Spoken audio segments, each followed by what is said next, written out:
પ્રશ્ન 1. નીચેના પ્રશ્નોના 8-10 વાક્યોમાં મુદ્દાસર ઉત્તર લખો. 1. મરજીવિયા કાવ્યમાં વ્યક્ત થતો જીવન માટેનો દૃષ્ટિકોણ તમારા શબ્દોમાં ચર્ચો. જવાબ. સમુદ્રમાં છેક તળિયા સુધી ડૂબકી મારીને મોતી લાવનારાઓને મરજીવા કહે છે. તેઓ જાણે છે કે સમુદ્રના પાણી ઊંડા છે. એમાં અનેક હિંસક જળચર પ્રાણીઓ છે. તેમ છતાં એમનું મન મક્કમ છે. એમના હૃદયમાં ઉત્સાહ અને સાહસ છે. તેમના પર પ્રિયજનોની શિખામણની અસર થતી નથી. એમનું એક જ લક્ષ્ય છે. આથી સહેજ પણ ડર્યા વગર તેઓ જીવનનું જોખમ ખેડે છે. તેઓ મૃત્યુના મુખમાં પ્રવેશ્યા હોય એમ સમુદ્રના અંધકારમય તળિયામાં ખૂંદી વળે છે. પરિણામે તેઓ મણિમોતીનો અખૂટ ખજાનો મેળવીને બહાર આવે છે. મરજીવિયાની જેમ મનુષ્ય પણ જીવનમાં ગમે તેવા સંઘર્ષનો સામનો કરવો પડે તો એનાથી સહેજ પણ ડરવું જોઈએ નહીં. જો મનુષ્યના મનમાં દ્રઢ નિશ્ચય હોય, હૃદયમાં ઉત્સાહ અને સાહસ હોય તો તે પોતાના નિશ્ચિત લક્ષ્ય સુધી પહોંચીને મણિમોતી જેવી કિંમતી વસ્તુઓ મેળવી શકે છે. મરજીવિયાની સફળતાનું રહસ્ય તમારા શબ્દોમાં જણાવો. જવાબ. મરજીવિયા સમુદ્રના તળિયેથી મણિમોતીનો ખજાનો મેળવવામાં સફળ થાય છે કારણ કે એ દ્રઢ નિશ્ચયી છે. એમના હૃદયમાં ઉત્સાહ અને આંખોમાં તેજ છે. એમના અંગે અંગમાં અથાગ બળ છે. તેઓ પ્રિયજનોના આંસુ કે શિખામણથી સહેજ પણ વિચલિત થતા નથી. એમને સમુદ્રની વિકરાળ અફાટ ગર્જનાનો પણ ડર લાગતો નથી. તેઓ સાહસી છે એટલે જ જીવનનું જોખમ ખેડવા તૈયાર થાય છે અને મૃત્યુના મુખ સુધી પહોંચવાનું બીડું ઝડપે છે. આ સાહસિક મરજીવા સમુદ્રના તળિયે ખૂંદી વળે છે અને મણિમોતીનો અમૂલ્ય ખજાનો લઈને બહાર આવે છે. મરજીવિયાની સફળતા પાછળનું રહસ્ય એમનામાં રહેલા સાહસ અને ઉત્સાહના ઉમદા ગુણો છે. પ્રશ્ન 2. નીચેના પ્રશ્નોના 3-4 વાક્યોમાં ઉત્તર લખો. 1. મરજીવિયાને પ્રિયજનોએ કઈ શિખામણ દીધી? જવાબ. મરજીવિયાને પ્રિયજનોએ શિખામણ દીધી કે તમે તમારું જીવન આમ નાહકનું શા માટે વેડફી નાખો છો? તમને સમુદ્રમાં ઝપલાવવાની આ વિનાશકારી આંધળી બલા ક્યાંથી વળગી? આમ કહીને પ્રિયજનોએ સજ્જડ નેત્રે મરજીવાને રોકવાનો પ્રયત્ન કર્યો.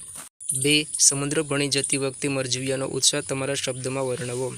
જવાબ. સમુદ્ર ભણી જવા માટે મરજીવિયાએ કમર કસી. તેઓ દ્રઢ નિશ્ચયી હતા. આથી તેમણે ઉત્સાહથી ડગલાં ભરતા સમુદ્ર તરફ પ્રયાણ કર્યું. એ વખતે એમની આંખોમાં તેજ હતું અને અંગે અંગમાં અથાગ બળ હતું. ચેનલ પર નવા હોય તો લાઇક, શેર અને સબસ્ક્રાઇબ કરવાનું ભૂલશો નહીં અને હા, આપના અન્ય મિત્રોને પણ આ વિડીયો જરૂરથી શેર કરજો.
જો આપે હજી સુધી વિડીયોને લાઇક અને ચેનલને સબસ્ક્રાઇબ ન કરી હોય તો હમણાં જ લાઇક અને સબસ્ક્રાઇબ કરવા વિનંતી. આવા જ વિડીયો જોવા અમારી ચેનલને લાઇક, શેર અને સબસ્ક્રાઇબ કરવાનું ભૂલશો નહીં.